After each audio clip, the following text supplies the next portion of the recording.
حسیب خان یہ سوال لکھتے ہیں، اگر ہم نہانے جائیں اور غسل کریں اور اس کے ساتھ ہی وضو کر لیں تو وضو ہو جاتا ہے؟ سجاد مسعود یہ سوال لکھتے ہیں، کیا باتھ روم کے سنک پر کھڑے ہو کر وضو کر سکتے ہیں؟ یہ سوال لکھتے ہیں، مولانا صاحب بنا کپڑوں کے وضو ہو جاتا ہے؟ السلام علیکم ورحمۃ اللہ۔ وضو کے چند ضروری مسائل جو آپ لوگوں نے مجھ سے کامنٹس کے ذریعے پوچھے ہیں، میں ان سوالوں کے جوابات دینے جا رہا ہوں۔ بہت ہی اہم مسائل ہیں، ویڈیو کو مکمل دیکھیے گا۔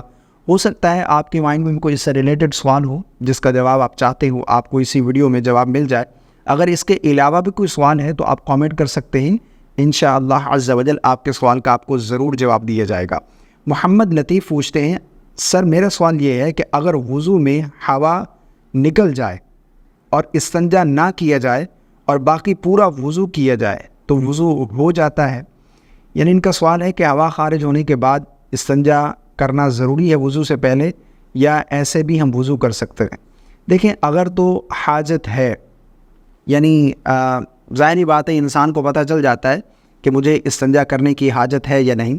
اگر تو ضرورت ہے استنجا کرنے کی تب تو آپ استنجا کریں، ورنہ یہ ضروری نہیں ہے کہ جب بھی آپ وضو کریں اس سے پہلے استنجا ضروری ہے، ایسا بالکل نہیں ہے۔ سجاد مسعود یہ سوال لکھتے ہیں، کیا باتھ روم کے سنک پر کھڑے ہو کر وضو کر سکتے ہیں؟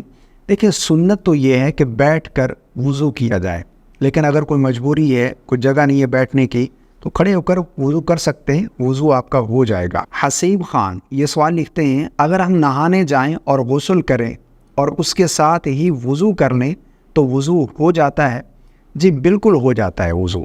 جب آپ غسل کرنے جا رہے ہیں، ظاہری بات ہے وضو میں جن اعضاء کا دھونا فرض ہے، یعنی جو چیزیں دھونا فرض ہیں، چہرہ، بازو، مسا ہو گیا اور اسی طرح پاؤں ہو گئے، تو ان اعضاء پر پانی بہہ گیا تو وضو بھی ہو گیا، آپ کو دوبارہ وضو کرنے کی حاجت بالکل نہیں ہے۔ حامد عظیم یہ سوال لکھتے ہیں، باتھ روم میں وضو کے دوران وضو کی دعا پڑھ سکتے ہیں؟ دیکھیں، وہ جگہ ایسی ہے کہ وہاں پر کھڑے ہو کر اللہ کا ذکر کرنا، اللہ کا نام لینا، کلمہ خیر ادا کرنا یہ جائز نہیں ہے۔ آپ وضو کرنے کے بعد جب باتھ روم سے باہر نکل آئیں اس کے بعد دعائیں پڑھیں جتنی مرضی پڑھنا چاہیں، یا باتھ روم جانے سے پہلے وضو سے پہلے بسم اللہ پڑھی جاتی ہو تو وہ پڑھ کر باتھ روم میں داخل ہو جائیں، وضو کریں، باہر نکل کر پھر دعائیں جتنا مرضی پڑھنا چاہیں پڑھ سکتے ہیں، وہاں پر کھڑے ہو کر نہیں پڑھنی چاہیے۔ علی ابرار یہ سوال لکھتے ہیں، مولانا صاحب بنا کپڑوں کے وضو ہو جاتا ہے کہ بعد میں کپڑے پہنیں تو پلیز بتا دیں؟ جی بالکل ہو جاتا ہے۔ بعض لوگ یہ سمجھتے ہیں کہ اگر برہنہ حالت میں ہو گئے ہم، یعنی کپڑے اتار دیے یا کپڑے بدل لیے تو ہمارا وضو فاسد ہو جائے گا، وضو ہمارا ٹوٹ جائے گا، ایسا بالکل نہیں ہے، یہ بہت بڑی غلط فہمی ہے۔